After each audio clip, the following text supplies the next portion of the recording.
1 முதல் 5ஆம் வகுப்பு வரை பயிலும் மாணவ மாணவியர்களுக்கு விரிவுபடுத்தப்பட்ட முதலமைச்சரின் காலை உணவு திட்டத்தினுடைய தொடக்க விழா நிகழ்ச்சிகளை பங்கேற்று சிறப்பித்துக் கொண்டிருக்கக்கூடிய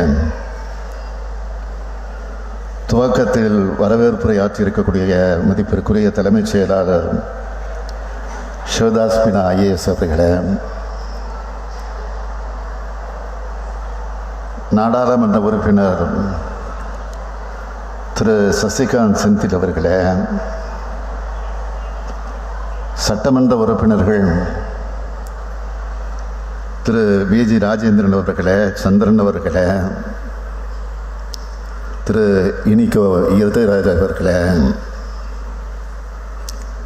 தமிழ்நாடு பாடநூல் கழகத்தினுடைய தலைவர் என்னுடைய அன்புக்குரிய லியோனி அவர்களே, அரசு துறையினுடைய செயலாளர் திருமதி ஜெயஸ்ரீ முரளிதரன் ஐஏஎஸ் அவர்களே, மாவட்ட ஆட்சித்தலைவர் திரு பிரபுசங்கர் ஐஏஎஸ் அவர்களே, புனித அன்னாள் சபையின் தலைமை அன்னை சகோதரி கிளாரா வசந்தி அவர்களே, தலைமை ஆசிரியர் சகோதரி பபிதா மேரி ஜெனிவர் அவர்களே, சிறுபான்மை சமுதாய பெருமக்களே, உள்ளாட்சி அமைப்புகளுடைய பிரதிநிதிகளே, அரசு உயர் அலுவலர்களே, ஆசிரியர் பெருமக்களே, மாணவ செல்வங்களுடைய பெற்றோர்களே, எனது அருமை மாணவ கண்மணிகளே, பத்திரிகை மற்றும் ஊடகத்துறையை சார்ந்திருக்கக்கூடிய நண்பர்களே, உங்கள் அனைவருக்கும் என்னுடைய அன்பான காலை வணக்கத்தை தெரிவித்துக் கொள்ள விரும்புகிறேன். மிக மிக மகிழ்ச்சியாக உங்கள் முன்னாடி நின்றுட்டுருக்கேன்.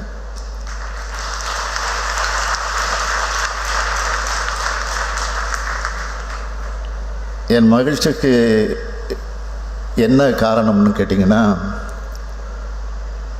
முதலமைச்சரின் காலை உணவு திட்டம், நான் முதல்வன், புதுமை பெண், கலைஞர் உரிமை திட்டம் என தமிழ்நாட்டில் இருக்க பெண்கள், குழந்தைகள், மாணவர்கள், இளைஞர்கள்னு உங்களோட முன்னேற்றத்திற்கும் எதிர்காலத்திற்கும் முதலமைச்சராக இருந்து பணியாற்றக்கூடிய வாய்ப்பு, பாடுபடக்கூடிய எண்ணம் எனக்கு மிகுந்த மகிழ்ச்சியை தந்துக்கிட்டு இருக்கு. இந்த மகிழ்ச்சியை வழங்கின தமிழ்நாட்டு மக்களான உங்களுக்கு முதல்ல என்னுடைய நன்றி.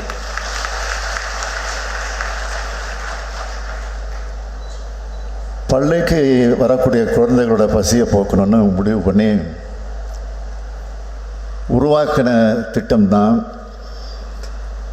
இந்த காலை உணவு திட்டம். சென்னையில் ஒரு பள்ளி விழாவுக்கு போனப்போ ஒரு குழந்தை இன்னும் காலை உணவு சாப்பிடணுன்னு சொன்னதை கேட்ட உடனே ஒரு பெற்றோருக்கே உரிய பாச உணர்வோடு நான் உருவாக்கின திட்டம்தான் இந்த காலை உணவு திட்டம். அரசாங்கத்துக்கு எவ்வளவு செலவானாலும் பரவாயில்லை,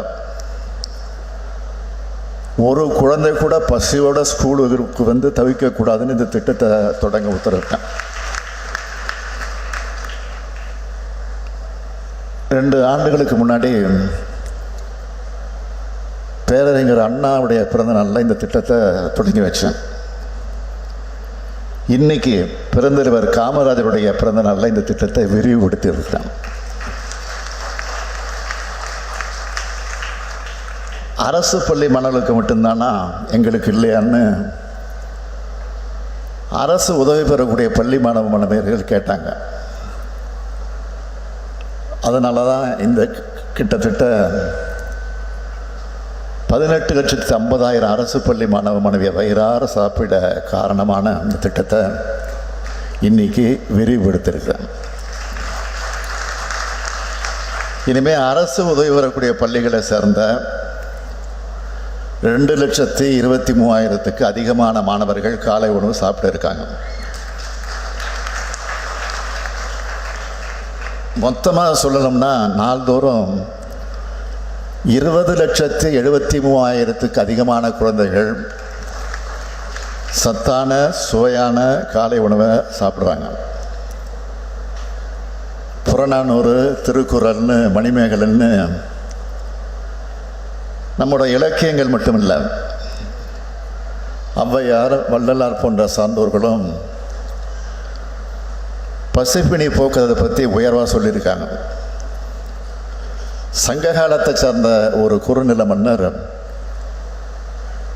ஏழை எளியோருடைய பசியை போக்குறதுனால பசிப்பினி மருத்துவன் என்று போற்றப்படுகிறார். பசிப்பினி போக்கும் பணி அரசுக்கும் பொருந்தும். ஏழை எளிய மாணவர்களுக்கு உணவு அளிக்கிறது மூலமாக குழந்தைகளை நலமான வளமான அறிவுமிக்க சமூகமாக வளர்த்தெடுக்கிறோம். ஏன்னா குழந்தைகள் தான் தமிழ்நாட்டோட எதிர்கால சொத்து. அதனால தான் காலை உணவு திட்டத்தை ஒதுக்கீடு பற்றி அதிகாரிகள் என்னோட விவாதித்தப்போ அதை நிதி ஒதுக்கீடுன்னு சொல்லாதீங்க, வருங்கால தலைமுறையை உருவாக்குற முதலீடுன்னு சொல்லுங்கன்னு ஆணித்தரமாக சொன்னாங்க. ஆனால் இந்த திட்டம் மாணவ மாணவருக்கு தன்னம்பிக்கை அளிக்குது, பெற்றோர்களுக்கு பொருளாதார சுமையை குறைக்குது, பள்ளிகளுக்கு வர மாணவர்களுடைய எண்ணிக்கையை அதிகரிச்சிருக்குது, இடைநிற்றலை குறைக்குது. இப்படி ஏராளமான நன்மைகள் காலை உணவு திட்டத்தால் விளையுது. கொஞ்ச நாளைக்கு முன்னாடி ஒரு பெண் அளிச்சிருந்த பேட்டியை பார்த்தேன், டிவியில் பார்த்தேன், வாட்ஸ்அப்லையும் பார்த்தேன். அதில் காலை உணவு திட்டம் ஏழை எளிய குடும்பங்களுக்கு மட்டும் இல்லை, பெற்றோர் 2 பேருமே வேலைக்கு போகிற மிடில் கிளாஸ் குடும்பங்களுக்கும் பயனுள்ளதாக இருக்குன்னு பேட்டி கொடுத்துருக்குறாங்க. இப்படி நம்ம திராவிட மாடல் அரசு கொண்டு வர ஒவ்வொரு திட்டத்தையும் பத்திரிகைகள் பாராட்டுதோ இல்லையோ பயன்பெறுகிற மக்கள் பாராட்டிட்டு தான் இருக்காங்க. இல்லாத கற்பனை கதைகளுக்கு வடிவம் கொடுக்கறதையும் ஈரை பேணாக்கும் வேலையை செய்பவர்களுக்கு நன்மை நம்மை பாராட்டுவதற்கு மனம் இல்லை. அதை பற்றி நமக்கு கவலையும் இல்லை. எந்த ஒரு சிறு பிரச்சனை நடந்தாலும் நம்ம அரசு உடனடியாக அதை கவனத்தில் எடுத்து அதை தீர்த்து வைக்குது. எந்த விவகாரத்தையாவது நம்ம அரசு செயல்படாமல் தேங்கி நின்று இருக்கா? இல்லை. நாள்தோறும் மக்களுக்கான நலத்திட்டங்கள், தமிழ்நாட்டின் எதிர்கால முன்னேற்றத்திற்கு தேவையான செயல்பாடுகள்னு நாங்கள் தொடர்ந்து செஞ்சுக்கிட்டு இயங்கிக்கிட்டு இருக்கோம். பொய் செய்திகள் மூலம் ஒரு சில கருத்துருவாக்கங்கள் உருவாக்கி அதில் குளிர்காயலாம்னு நினைக்கிற அந்த மக்கள் விரோத சக்திகளோட அஜெண்டா எந்த காலத்திலும் நடக்காது. ஏன்னா ஒவ்வொரு குடும்பமும் பயன்பெறக்கூடிய வகையில் மக்கள் நலத்திட்டங்களை பார்த்து பார்த்து செயல்படுத்திக்கிட்டு இருக்கோம். குறிப்பாக இந்த காலை உணவு திட்டம் நம்மோட திராவிட மாடல் அரசுக்கு நீடித்த புகழை தேடி தந்திருக்கு. நாம் தொடங்கின பின்பு தான் இந்தியாவுடைய பல்வேறு மாநிலங்களில், ஏன் கன்னடா போன்ற நாடுகள்லையும் தொடங்கப்பட்டிருக்கு. இந்த நேரத்தில் அமைச்சர்களையும் அதிகாரிகளையும் சட்டமன்ற உறுப்பினர்களையும் நாடாளுமன்ற உறுப்பினர்களையும் நான் கேட்டுக்க விரும்புவது, எந்த ஊர்லேயும் எந்த ஸ்கூல்லையும் உணவோட தரம் ஒரு துளி கூட குறையக்கூடாது.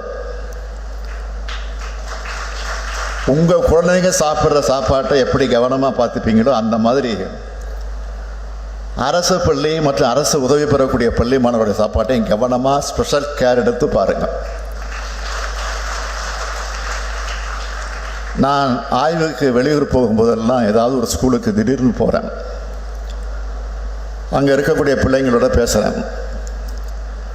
காலை உணவு எப்படி இருக்குன்னு பார்க்குறேன். அந்த உணவை நானே சாப்பிட்டும் பார்க்குறேன்.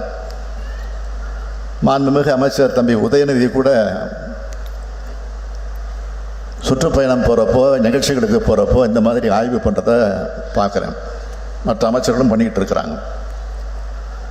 எனவே மற்ற அமைச்சர்களும், மக்கள் பிரதிநிதிகளும், மாவட்ட ஆட்சியர்களும், அதிகாரிகளும் அவங்க பகுதிகளில் இருக்க பள்ளியில் திடீர்னு ஆய்வுகளை மேற்கொள்ளணும்னு ரொம்ப பணிவாக கேட்டுக்கிறேன். திராவிட மாடல் அரசையும் என்னையும் பொறுத்த வரைக்கும் நம்ம தமிழ்நாட்டு பசங்க படிக்கிறதுக்கு எதுவும் தடையாக இருக்கக்கூடாதுன்னு நினைக்கிறோம். அது பஸ்ஸாக இருந்தாலும் சரி, நீட் தேர்வாக இருந்தாலும் சரி, ஒன்றிய அரசோட புதிய கல்விக் கொள்கையாக இருந்தாலும் சரி, எந்த தடை வந்தாலும் அந்த தடைகளை உடைக்கிறது தான் எங்களுடைய முதல் பணி. நீட் தேர்வை நாம் எதிர்க்க தொடங்கினப்போ ஏன் எதிர்க்கிறீங்கன்னு சில எதிர்கேள்வி கேட்டாங்க. ஆனால் இன்னைக்கு நீட் தேர்வு நடக்கிற முறைகேடுகளை பார்த்து உச்சநீதிமன்றமே கேட்க ஆரம்பிச்சு, கேள்வி கேட்குது. மாணவர் சமுதாயம் போர்க்கொடி தூக்குது. பல முதலமைச்சர்கள், தேசிய தலைவர்கள் நீட் வேண்டாம்னு குரல் கொடுக்க ஆரம்பிச்சிட்டாங்க. ஏன் ஒட்டுமொத்த இந்தியாவும் தமிழ்நாட்டு வழியில் நீட் தேர்வு எதிர்க்குது. ஒன்றிய பாஜக அரசு அரசியலுக்காக இப்போ நெருக்கடி நிலையை பற்றி பாராளுமன்றத்தில் தொடர்ந்து பேசுகிறாங்க. ஆனால் நாம் அவங்க கிட்ட கேட்குற கேள்வி, நெருக்கடி நிலை காலத்தில் ஒத்திசைவு பட்டியலுக்கு மாற்றப்பட்ட கல்வியை உடனடியாக மாநில பட்டியலுக்கு மாற்ற ஒன்றிய அரசு தயாராக இருக்கா? இந்த ஆக்கபூர்வமான செயலை அவங்க செய்வாங்களா? நம்மளை பொறுத்த வரைக்கும் நீட் தேர்வு, புதிய கல்விக் கொள்கை தேவையற்றது, அதை எதிர்க்கிறோம். ஒரு பக்கம் அரசியல் மற்றும் சட்ட போராட்டங்கள் நடத்துகிறோம். இன்னொரு பக்கம் மாணவர்களுடைய நலனுக்காக பள்ளி கல்விக்கும் கல்லூரிகளுக்கும் உயர் கல்லூரிகளுக்கும் ஏராளமான திட்டங்களை தீட்டுக்கிறோம்.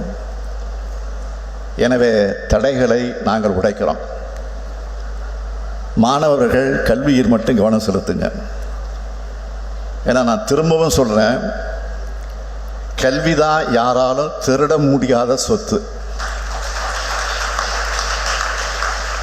அந்த சொத்து தமிழ்நாட்டு மாணவர்கள் பெற்றாகணும். மாணவ செல்வங்களை படிங்க, படிங்க, படிங்க. நீங்கள் உயர படிங்க. நீங்கள் உயர உங்கள் வீடும் உயரும், இந்த நாடும் உயரும் என்று உங்களை எல்லாம் மனதார வாழ்த்து விடைபெறுகிறேன். நன்றி, வணக்கம். செய்திகளை உடனுக்குடனும் துல்லியமாகவும் தெரிந்து கொள்ள சப்ஸ்கிரைப் பண்ணுங்க.